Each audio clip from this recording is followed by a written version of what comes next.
is apparently where I'm supposed to be staying tonight, and I don't really feel safe staying here. I think someone's outside the back.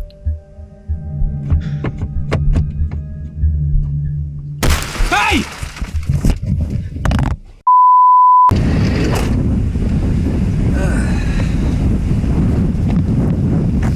Well, it's safe to say that what you're about to watch, excuse the wind by the way, is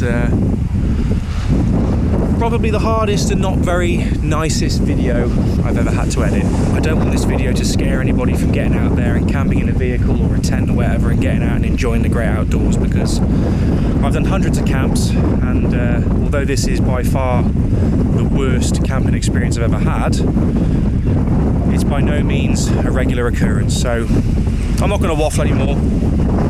Here's the video.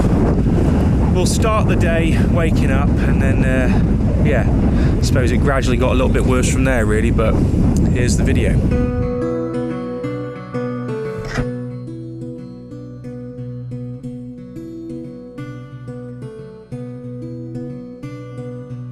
Good morning. Outside the back of a yuppie tennis court with a couple of Chelsea tractors hanging around. You join me in the heart of Cambridgeshire, following on from last week's video when we explored the beautiful city of Cambridgeshire, cooked up a lovely pizza in the back of this van. Today we take our adventure to the coast. The eventual goal of today's video is to go and visit, or possibly drive through, Clacton-on-Sea and finish our adventure at a little town in England called Jaywick, coined as one of the most deprived towns in the UK. And I thought, as soon as I'm in the area, I just had to go and see it. After chucking a cup of tea down my neck, it was time to hit the road and make our way to the first stop of the day.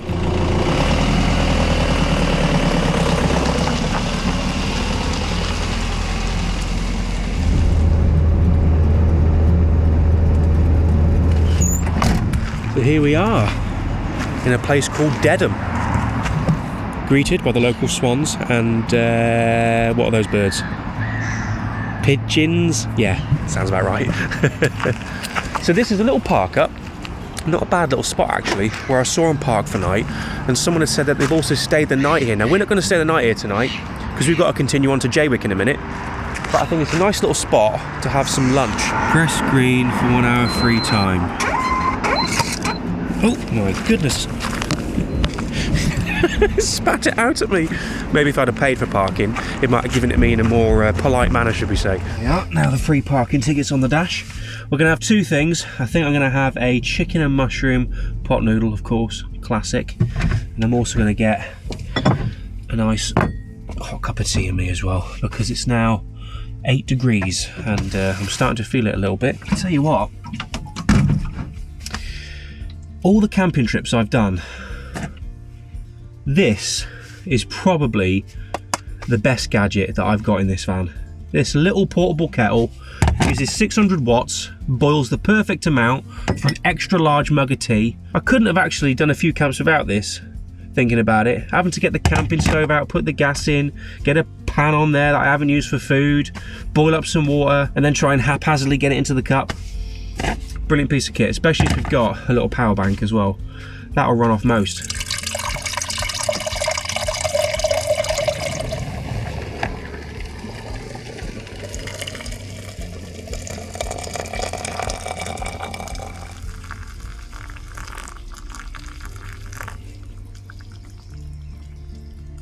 That'll do us.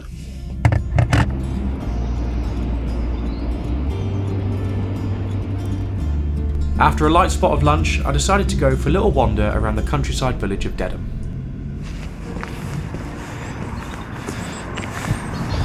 It's always worthwhile, you know, getting out on foot into these little villages. I mean, most people know about cities and bigger towns, but it's not very often you actually get to see a first-hand view, the sights and sounds of a little tiny village. I don't think they've ever seen a camera before.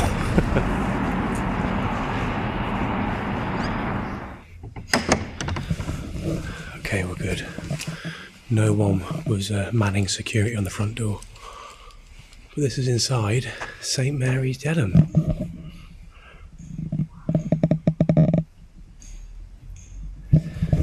Wow.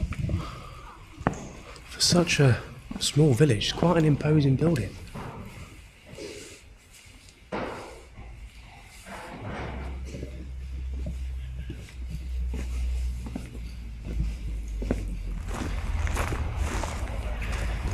Well, there's definitely one place I'm interested in going to in Dedham. I hope they've got a local bakery. Let's try and see if we can ask a local. There we are, high class cooperative. I mean, you've got mini eggs and Pringles in there. I don't know how high class that is, mine, but yeah. Excuse me, ladies, is there a bakery in Dedham? I don't think there is. I don't know, dear. No, there isn't. There's not. Oh, what? The co-op sell bread. The co-op, okay. Yeah. I'm thinking about a cream cake. Well, they do a selection of different cakes. Is it so that co-op up there? Is it like a normal co-op? Yeah. Oh yes. Because it says high class. I'll take no notice of that. Take no notice of that. You are in Dedham. Yeah. Thank you very much. My search for a bakery continues. Thank you. Okay, I think the journey will continue. On the way to Jaywick we go.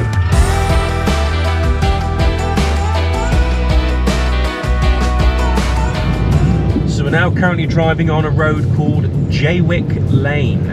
We've got little bungalows on the side of the road. Some new builds down there. I'm struggling to see really what's so terrible about Jaywick. And our park up for the evening is just around the corner apparently. No way. What's we just stay down here? Oh my god. Look at all that. Sounds like a flipping bonfire or something. In there. Looks like a few of these bins have been set on fire a few times. Look at the rubbish. Well, this is apparently where I'm supposed to be staying tonight, and I don't really feel safe staying here. Here we go, this looks a bit more seasidey. We've got a very depressing looking amusement arcade. We've got Choices Kebab House. We've got a Premier Shop. No Marks and Spencer's round here. Right, I didn't like the look of that St Christopher's Way car park. I would have stuck out like a sore thumb there. Would have ended up in a burnt out rubbish pile, this van would have, so I don't think we're going to stay there tonight. But there's another little car park along here. Last thing I want to do is get stuck underneath a high barrier in Jaywick. I'm going to get under there. God blimey, that's going to be tight.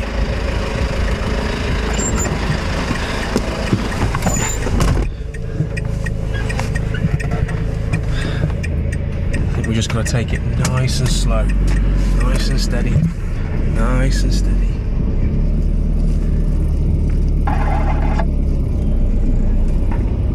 Right, we're in. I'm very aware that I don't really want anyone to see me vlogging or setting up camp for the night. We'll go and see what the restrictions are in this parking spot, but I feel a lot safer here than I would have done at St Christopher's Way. That looked like a bit of a dodgy street, that. First off, let's go and check what the parking restrictions are, see if we can stay here overnight. Not as if a sign's deterred me before mine, but while no one's about, I can take you with me and have the camera in my hand. Right, what does it say?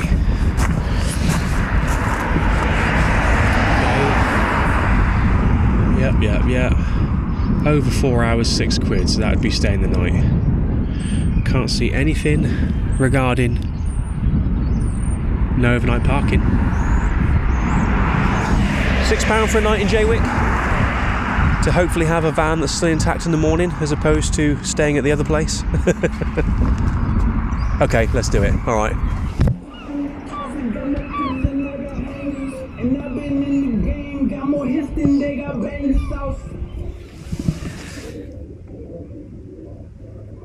That's not a good sign.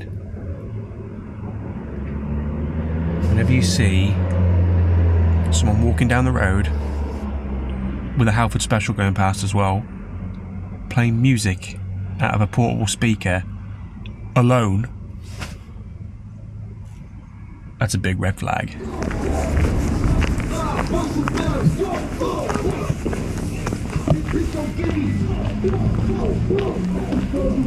I'm in the hood now. What is beyond those shores, eh? There's a couple of trips I'd surely like to do on the other side of, was it the English Channel, is it, in Europe? I think that'll all come in good time though. You see a couple of windmills in the far distance there. I think we'll take a little walk along here, see what we can see, and then it's not going to be long actually before the sun starts to dip, and then we'll cook our curry for the evening. But I feel a little bit more secure about that spot as opposed to where we were last time. But in all seriousness, my experience of Jaywick so far isn't as bad as what the press made out it to be. What kind of shops have we got in Jaywick then? Let's have a look. Get your carpet and vinyl, angel wood, buy any scooter or power chair. I've seen a few of them about actually. Yeah.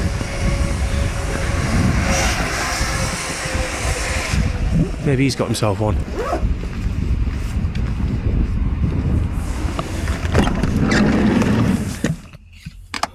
Alright, this might sound a little bit counterintuitive, but I think while the sun's still out and just before it sets, I think now is probably a better time to cook dinner as opposed to when it's pitch black. I've just got a feeling that I'm going to be attracting a lot more attention when there's lights on inside the van and you can hear me talking and the sound of stuff cooking in the back here, as opposed to when people are still mulling around. It just feels a little bit more safer now while other people are still walking about and doing their business. I don't think anyone's even going to notice what I'm doing in the back here. But when it gets dark and when night's upon us, I think I'm going to be sticking out a bit more like a sore thumb. So I think we'll get dinner on the go, get a nice curry down us. Going to cook a lamb coconut something curry tonight. It's going to be beautiful. And then hopefully by the time it's all cooked and plated up, the sun will start setting and I can start getting ready for bed. But at the moment, everything seems pretty calm in Jaywick. All right, for today's dinner, we're going to be having a Karalan inspired coconut curry. But we're not just going to use this as our base. We're going to be using the spice jar at the top. We're going to be using a little bit of coconut milk. Hopefully there's a few coconut solids in there as well that we can mix in. Some ground almonds and some desiccated coconut. I've also got some really nice diced lamb as well. We're going to be cooking it in my Vango Cook Kit cook pot. This little bad boy here. Hopefully I've got the handle with me. Yes, I have. Bing, bang, boom. And yeah, it's going to be a nice dinner tonight. I think it should hopefully be ready around the time when the light starts to dip, and then we can properly stealth up for the night. Then close the curtains, close the windows. We need a little bit of airflow in here because we're obviously going to be cooking with an open flame. Don't want carbon monoxide build up. I don't really feel safe doing all of this at night. So let's start getting the lamb browned off, and then we'll start adding all of our various different ingredients to make a pucker curry in the van tonight. Oh, I do love a bit of lamb. The last thing I want is tough lamb though, so we need to cook this nice and slow.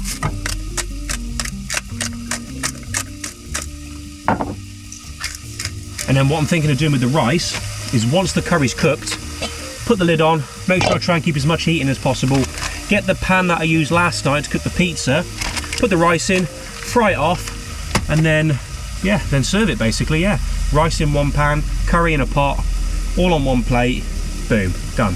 Right, I think that lamb is about ready. There's a couple of little pink bits that are still protruding, but I think by the time we've added all the sauce, that should be cooked through. I don't want to overdo it because there's nothing worse than tough lamb or tough beef. Right, let's get the sauce in. I'm going to leave all the fat in there because that fat, oh, that smells good. That fat is flavour. Right. I'm not going to use all this because I don't think I need it. Maybe that much, possibly. I think someone's ripping around the streets on a little mini scooter.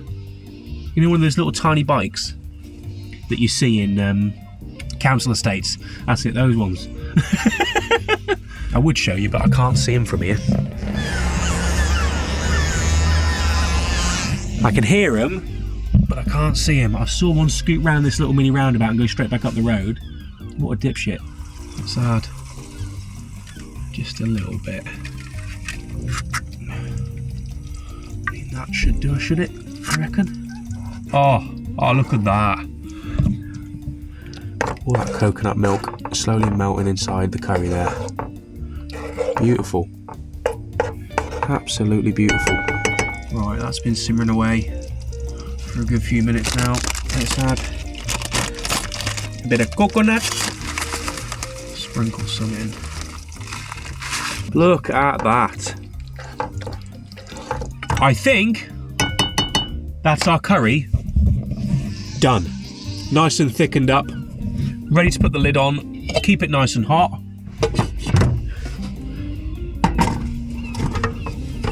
That'll do us.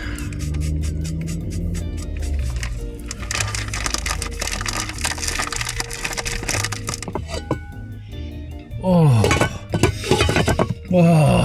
that is good. Right, I think that rice is ready. Let's have a little. Yep, that's ready. Oh, right. Loads of chunks of lamb.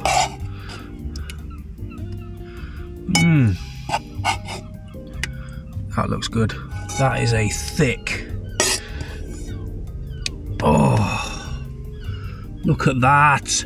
Look at that.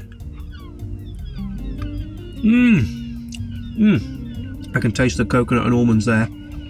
Ooh, that's got a bit of a kick to it. Right, let's get a nice big chunk of lamb. Bit of rice.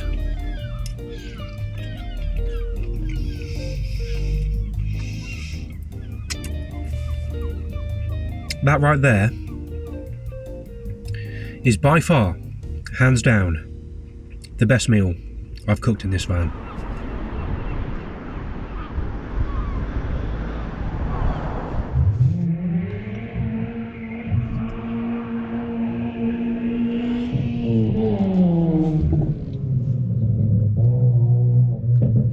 I've seen a few boy racers doing donuts at the mini roundabout up there. That mini motorbike that was running earlier on has been firing up again. I don't know if I feel this car park or not. When I started cooking dinner, there was a few cars parked around me. There was a van over there. And now I am the only one in this car park, and I wonder why. I'm going to follow my gut instinct. I'm not parking here tonight.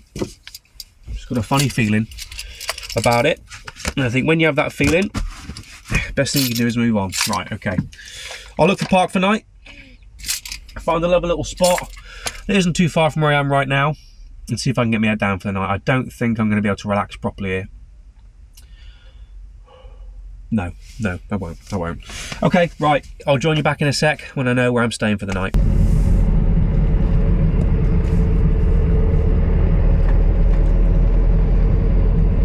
Right, after traipsing around for the last 20 minutes to half hour trying to find a spot, there's apparently a quiet little park up at the end here, maybe. This'll do me. I'm alone, but I mean there's no other houses around me, so it's not as if I'm alone in a housing estate. It is literally pitch black.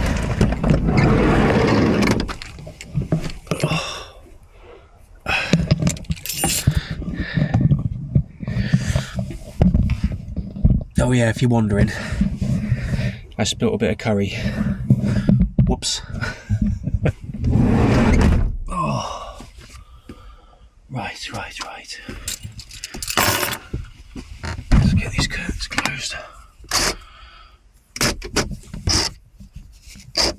think I'm going to chill for the next couple hours before I start putting the bed together. And then hopefully have a good quiet night's sleep tonight. And then tomorrow, I think we're going to check out the island of Mersey, or Mersey Island, or whatever it's called. It's not too far from where I am right now. And maybe go and visit the city of Colchester before heading back to the Shire. But we parked up out by the, I don't know what you'd call it really, farmer's edge of field, I think. I think a couple of snacks are in order before I go to bed. Namely, I think a bag of Frazzles. That'll do. Right, I'm going to chill for a little bit, watch a little bit of James May, our guy in India, and I'll bring you back when I'm a little bit closer to going to bed. So, I'm going to line myself.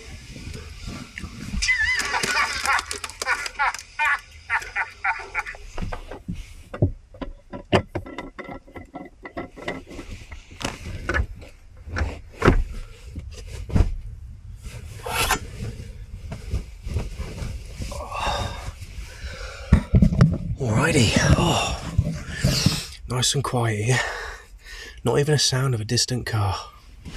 Just how I like it. I don't think you can see much out there, but it's absolutely dead quiet. But thank you ever so much for joining me. I will bring you back in the morning and I'll show you a proper look at this place. Couldn't really see much when it's pitch black, but yeah. I appreciate you joining me for this adventure. I hope you've enjoyed the video so far. And stick around next week as we explore a couple more places on our way back to Shrewsbury. I'll see you in the morning. I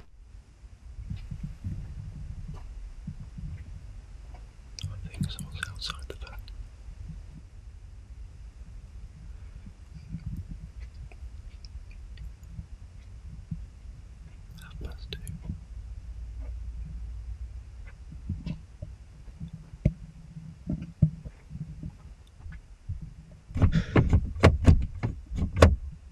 Someone just tried the door. Hey!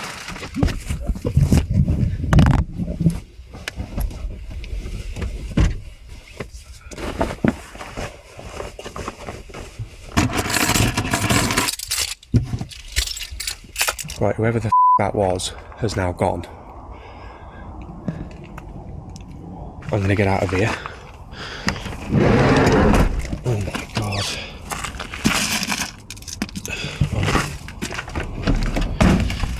Oh, fuck's sake.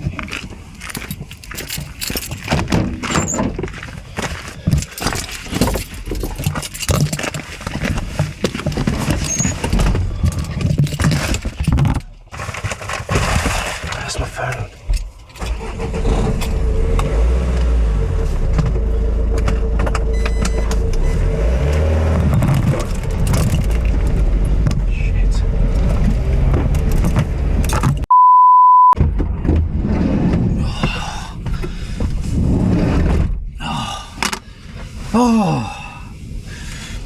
I didn't want to leave you guys on a cliffhanger before I ended that video. As you can see, I didn't film a huge amount towards the end, but what happened directly after the last clip? Well, to say I was scared, you know whatless, would be an understatement. I wasn't exactly concentrating on, should I film this, should I film that, so there wasn't really a lot to film afterwards. I just, quite frankly, just wanted to go home. I was really, yeah, I wasn't in a good mind space. After cleaning a little bit of broken glass from my driver's seat and the dashboard, you'd be surprised how far glass goes when it smashes. I've been finding little bits everywhere, but the van was in no fit state to continue camping in, and nor was my headspace, should we say. So I made the long journey back home. I think it was a good three and a half hour drive back to my house in Shrewsbury. Got there just before sunrise. Not a pleasant drive to say the least. Thankfully, the weather was quite kind to me and it wasn't raining, but you would not believe how cold it was in that front cab. Even with the fans on full, with the heat up high, it was impossible to stay warm. But I eventually got home. I was able to do a makeshift repair on the window for a few hours, before it got repaired, and put a couple of bin bags with some masking tape or duct tape or gaffer tape, whatever it is. I think I'm going to be picking my spots to camp a little bit differently in future. What used to be the golden egg of finding a nice little quiet spot in the middle of nowhere with no road noise, let's just say it isn't exactly prime picking anymore. I think it's places like that would-be thieves would see a vehicle by itself and see it as a target. I personally think they saw the fridge covered up in the front after trying the side door and seeing that they couldn't get in. Obviously the curtains were closed, so they can't see inside, although I did see a couple of flashes of a bit of a torch. But they probably saw inside the front cab, saw the curtain covering this huge box, and I can only assume they thought it was a toolbox or something, and decided to put the window in. But as soon as I shouted, they ran off up the road, and as soon as I got back in the van and started driving back up the track, I could see a car in the distance that quickly sped off. So I don't know if they're in a vehicle or if the person that smashed the window ran up the road and jumped in a car, but I couldn't make it out from the quarter of a mile I was away. But anyway, I'm waffling again. I just wanted to give you a bit more of an outro as to what happened. Didn't want to leave it on a cliffhanger for you guys thinking, oh, is he all right? What happened? By far, hands down, the worst camping experience I've had yet. But it's not going to deter me. It hasn't deterred me. Don't be put off camping. This is a very, very, very rare situation. Out of all the hundreds of camps that I've done, something like that has never happened to me. I've had knocks, I've had people outside and, you know, whatnot, but I've never had that, and I hope to God it never happens again. But thank you for watching. I will see you in the next video, hopefully on a more positive note. I hope you have a good week, and I'll see you next time.